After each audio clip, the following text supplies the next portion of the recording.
Chicago has a major problem because Mayor Brandon Johnson brought a budget proposal so unrealistic, so disconnected from Chicago's actual problems that the city council rejected it outright. So Johnson tried to act tough. He told them, if you don't like the plan, make your own. So they did. And now Johnson is upset. He's complaining that no one understands him, acting like he's the only one who knows what's best for the city of Chicago. But the facts and his track record say something very different. As always, guys, the best way you can show your support and that you enjoy the content is by smashing that thumbs up. That tells me you like the video, and subscribe for more breakdowns like this. There are lines of Chicagoans right now of people who do not have food, you guys. And if you've never gone hungry, you wouldn't know why I have that urgency. If you've never opened up your refrigerator and there's nothing in it, poverty sucks. Poverty sucks. These people are playing games with working people in this city. We're talking about $100 million in a $6 billion budget for families who do not have food. People who don't have scarves and gloves and coats and toiletries. People who can't pay the rent. Corporations are making a killing right now, and we have alders that are more interested in defending these big corporations than families like mine who went without food and electricity and could not afford rent and mortgage. The vast majority of the people in this city are struggling every single day just to make the ends meet, and we have alders that are playing games with those families. Get me something I can work with. Get me something I can work with. So here's what's been going on in Chicago. Mayor Brandon Johnson rolled out a 2026 budget built on new progressive taxes instead of cutting spending, including a corporate head tax that would charge big employers about $21 per employee per month if they have more than 100 workers in the city. Now, he tried to rebrand it as a community safety surcharge, saying it would raise around $100 million a year to fund violence prevention and youth programs. But here's the problem. Chicago is already getting hammered because of the plunging downtown office values and businesses bailing out of the loop. Commercial buildings are paying far less property taxes, and that shortfall has been dumped onto regular homeowners. One analysis found Chicago homeowners are paying hundreds of millions more in property taxes this year, with the median tax bill jumping nearly 17%, the biggest spike in over 30 years. Why? Because when businesses leave, their buildings lose value. Somebody still has to fund the city, and that somebody has become the residents and small property owners. So now, on top of the record property tax hikes driven by a collapsing commercial base, Johnson has the bright idea his answer is to slap a new head tax on the businesses that are still there, the ones that haven't left yet, and pretend that's helping the community. The city council, they see the writing on the wall. A key finance committee already rejected his head tax and tax package 25-10. And a group of aldermen has come back with a counter budget that ditches the head tax and focuses instead on things like garbage fees, liquor taxes, and tightening spending, instead of chasing more employers out of the city of Chicago. That's the backdrop. You got a broken city, residents hit with record high property taxes, and a mayor who still thinks the solution is, well, let's just keep on punishing the businesses and then cry when the council shuts them down. Now I want you to see how the local media is covering this. Take a listen. The city budget battle over at City Hall is heating up in a big way, with more than half of City Council signing a proposal that tosses out key components of Mayor Johnson's plan. CBS News Chicago's Lauren Victory live outside City Hall to break down the new ideas from these alders. Good morning, Lauren. Good morning, Chris. It feels like ages ago with all this snow, but about 2 weeks back, I stood in this same spot outside City Hall telling you about how the Finance Committee shot down the mayor's budget proposal and how the mayor shot back with a request that they come up with ideas of their own. Well, they have, and just delivered a 13-page letter to the mayor's office yesterday. In it, 26 of 50 alders write, quote, "We must choose to lead this government responsibly, and we must make that choice now." The mayor previously said he'd veto any budget that includes a garbage fee increase. Nevertheless, this alternative budget from the alders nearly doubles the collection rate, arguing it hasn't gone up since 2016. They also suggest raising the liquor tax and decreasing legal spending on external law firms. They want a complete rejection of the mayor's big idea for generating revenue, his head tax. The alders say charging companies a monthly fee per employee is a disincentive to economic growth. Their plan also calls for spending on pension payments and other debts. The mayor was asked his thoughts on this alternative budget during a press briefing yesterday. Unfortunately, when you crunch the numbers, their proposal is almost $700 million short, and it relies almost entirely on regressive revenue and fees on working people. During that briefing, the mayor continued to defend his head tax, saying it'll only affect about 3% of corporations, and he says business leaders need to put more skin in the game. The mayor did add that he's open to negotiating the details of how that head tax would work. Chris, the clock is ticking. This budget needs to be buttoned up by the end of the year. I'm Lauren Victor reporting live outside City Hall, CBS News, Chicago. Lauren, thanks very much. Have you ever had a moment that changed your life? One accident, one employer who doesn't care, one hospital bill you couldn't pay. That's how quick life can change. And when it does, you realize something fast. The big companies, the insurance giants, they don't care about you. They've got teams of lawyers whose only job is to protect their bottom line. But who's protecting you? There's a reason why it feels like traffic always jams when you're running late. Just like there's a reason Morgan & Morgan is America's largest injury law firm. For over 35 years, Morgan & Morgan has fought for the people, not the powerful. With 1,000 plus attorneys and more than 100 offices nationwide, they've recovered over $25 billion for more than 500,000 clients just like you. Whether you're a 41-year-old family man in Florida, struck by a driver who ran a red light, Morgan & Morgan secured a $9.3 million verdict. Or a father and Little League coach who suffered lasting injuries in a car crash, Morgan & Morgan secured a $6.1 million verdict. When you hire them, it's like hiring a legal army that has your back. Starting a claim is simple. You can get started right now from your phone. No hassle. You can click the link in the description or scan the QR code on the screen to see if you have a claim. Their fee is free unless they win. Because when life changes in an instant, you deserve a law firm that's ready to fight for you. Yeah, so here's the thing about progressive Democrats. And you know what?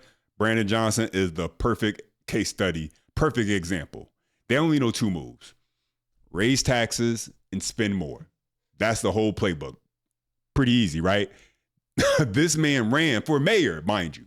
When he ran for mayor, he promised not to raise property taxes. That was his whole sales pitch.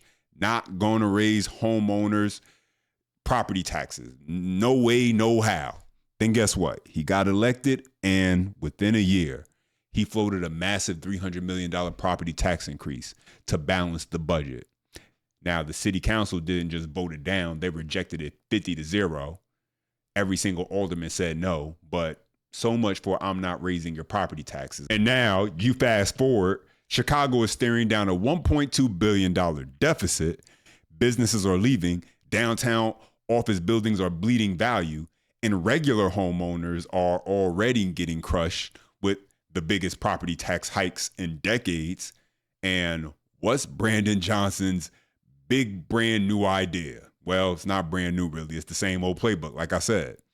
It's not maybe we should finally cut spending, tighten our belt buckle a little bit. It's not maybe we should fix the crime, the mismanagement, the fraud, the corruption going on in Chicago, the things that are driving people and businesses out of the city. No, it's the same old playbook. More taxes and more spending. He comes back with a $600 million tax package, more than 20 new or higher taxes and fees, including that $21 per head corporate head tax on companies with more than 100 employees. Meanwhile, businesses are moving out or downsizing, which means commercial property values drop. And when commercial tax revenue drops, the city leans harder on homeowners. Homeowners are seeing double-digit property tax hikes, and Johnson is still going hunting for more from whoever's left. Give me a break. Chicago's budget battle is kicking into high gear. There's less than a month to go until the mayor and city council need to close a $1 billion shortfall. And WGN political reporter Tamon Bradley has the latest back and forth at City Hall. Good evening. Even though his corporate head tax failed in committee, Mayor Johnson is keeping it alive as a group of city council members unveil an alternative revenue plan. The Chicago budget battle has taken to the airways and social media. On one side, the Chicago Teachers Union, which bankrolled Mayor Johnson's campaign for mayor. They back his push to revive a corporate head tax to fund public safety initiatives. I have consistently asked my colleagues, what is it that they wish to cut? Garbage service, reduce the number of police officers. We need to look more internally. More efficiencies in departments, dare I say it, some cuts. On the other side, business groups like Common Ground Collective, a PAC that's raised at least $10 million to fight the mayor's agenda. They're running this TV spot targeting the head tax. Chicagoans deserve honesty and transparency and real solutions that make our neighborhoods safer, not a slush fund that puts politics over people. Mayor Johnson, while not criticizing the editing of the CTU spot, slammed the Common Ground Collective advertisement. This is a dark money PAC that raised $10 million, a tenth of the entire community safety surcharge, to oppose our efforts to invest in young people and communities by taxing those with means. At City Hall, a group of alders just released an alternative revenue proposal, including improved debt collection, increasing the monthly garbage collection fee, and raising the tax on liquor. But the mayor is hinting he might veto a budget like that. Why are they working so hard to protect the people who already have their protector, which is Donald Trump? Mayor Johnson, an activist turned politician, grew emotional today, describing the budget fight as the working class and poor versus the ultra-rich. There are lines of Chicagoans right now, of people who do not have food, you guys. And if you've never gone hungry, you wouldn't know why I have that urgency. If you've never opened up your refrigerator and there's nothing in it, poverty sucks. CTU will join other groups tomorrow afternoon for a rally in support of the mayor's budget as city alders in support of the alternative budget make their push. Tamon Bradley, WGN News. Give me a break with the crocodile tears. Nobody's denying there are struggling families in Chicago. But what he's doing there is weaponizing their pain to cover up his own failed leadership. If you cared that much about families opening an empty fridge, Brandon Johnson, why did you try and raise property taxes after promising you wouldn't? Soon as you got elected, why are you pushing a head tax that will drive out the very businesses that hire some of those parents? Why are you making it more expensive to live, work, and own a home in Chicago and then cry on camera about poverty? And instead of asking, where can we make cuts? Where can we be smarter?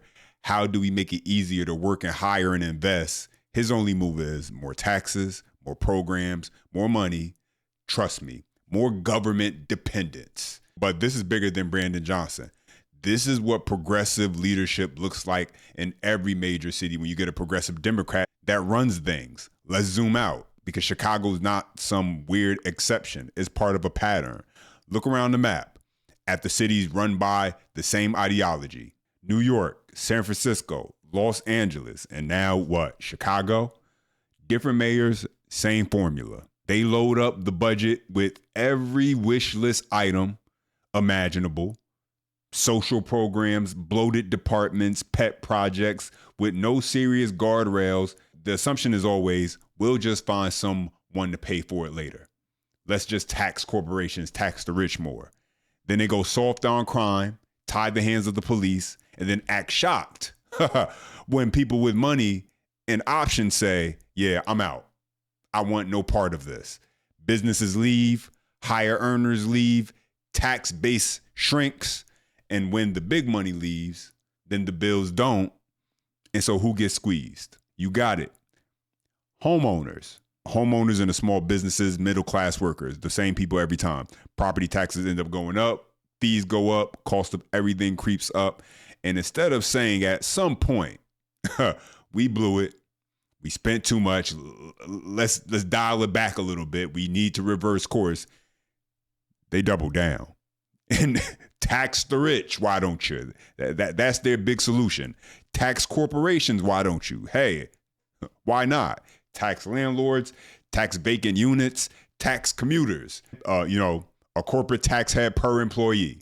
Then they'll slap it's for kids, it's for the children, it's for equity, it's for safety label on it and act like anyone who objects hates poor people. They don't understand.